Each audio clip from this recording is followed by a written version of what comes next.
स्वायं भुवो मनुरतो जनसर्गशीलो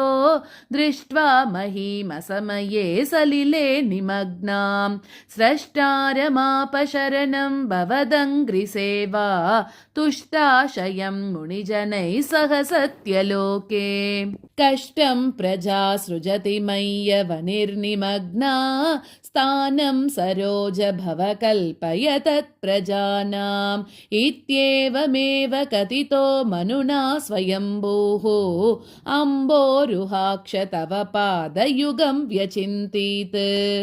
हा हा विभो जलमहं न्यपिबं पुरस्तात् अद्यापि मज्जति मही किमहं करोमि इत्थं त्वदङ्घ्रियुगलं शरणं यतोऽस्य नासापुटात् समभव शिशुकोलरूपी अङ्गुष्ठमात्रवपुरुत्पतितः पुरस्तात् भूयोत कुम्भिसदृशः समजृम्भतास्त्वम्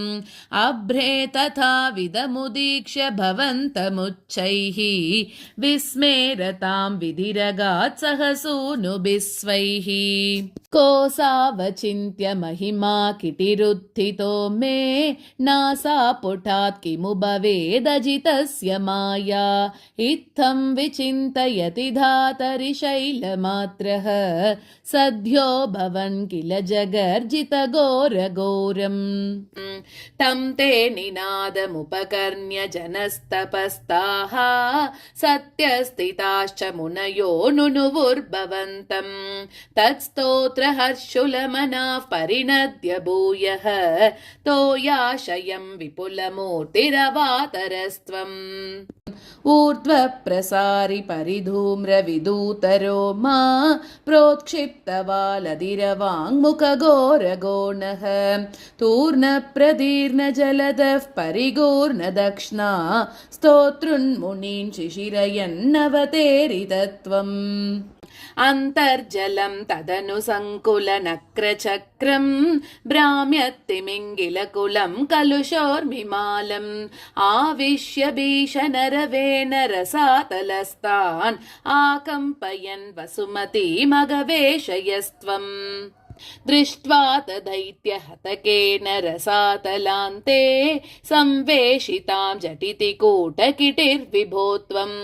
आपातु कानविगणय्य सुरारिकेटान् दंष्ट्राङ्कुरेण वसुधा मददा सलीलम् अभ्युद्धरन्नथधरां दशनाग्रलग्न